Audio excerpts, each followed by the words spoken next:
Ayan guys, no? Marami nagtatanong, Madam, paano ba mag-affiliate? So, madali lang guys, ganito lang ang pag-affiliate. Pag nasa profile na kayo, halimbawa nasa profile picture mo ikaw, kayo yon. So, pindutin mo lang tong 3 lines na ito. Okay? So, pag lumabas dito, may choices ka rito. Creator Tools, Business Suite, Balance, QR Code Settings. Ito ang pipindutin mo yung Creator Tools. So, pag pinindot mo yung Creator Tools, so ito na yung bagong setup kasi ng TikTok ngayon. So, makikita mo dyan ngayon yung mga choices mo na naman para kung ikaw ay mag-affiliate. So, kung affiliate ka pa lang, dito ka sa TikTok Shop for Creator.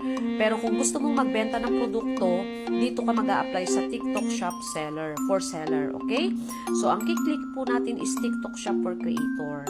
Ayan. So, pagka nandiyan ka na sa TikTok Shop for Creator, ito na. So, dahil creator na ako, affiliate na ako, so meron na ako, di ba, nakaset up na siya.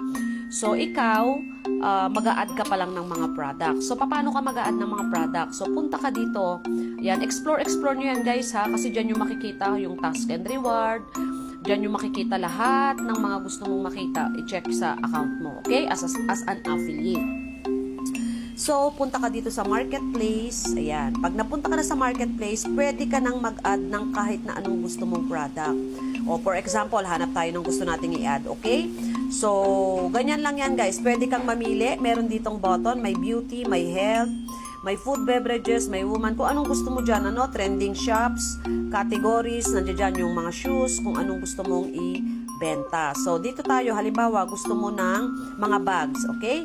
So, pag kinlik mo yung bags, ayan, pwede kang mag-add. Halimbawa, itong bags na to, gusto ko to, or mamili tayo ng bag na nagugustuhan mo. Just in case, sige, halimbawa, itong bag na to, so Belinda. So, i-add ko lang siya. Ayan, titingnan nyo rin guys kung mataas yung rating ha, at saka kung maganda, kung maraming sold items. Like this one, ang dami niya. 5,700 sold, tapos 4.7 ang rating. So, balik ka lang dun sa, i-check mo siya doon sa, pag na-add mo na siya, punta ka na doon sa Manage Showcase. Ito na yung pinaka magiging yellow basket mo. Ayan. So, nandiyan na siya. Ayan, makikita mo dyan kung magkano yung kikitain mo. So, yan. Ayan, may 8 pesos, may 16. So, depende po sa shop kung magkano yung mga kikitain mo. Okay? So, depende po. Ito, wala pang piso. So, yan. Dyan mo makikita yung nakalagay earn. Okay? Kung makikita mo yan, nakalagay earn. Nandiyan na yung bag na inad ko. Nandiyan na rin yung kikitain ko pagka nakabenta ako. Okay? So, yan.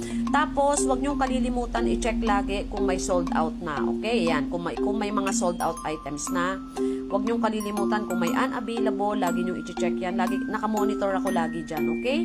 So, ganyan lang kadali guys mag-add ng product. Ayan. Tapos, ganyan lang po kadaling maging affiliate. So, kayo guys, mag-affiliate na kayo para naman makapag-start na rin kayong kumita, okay?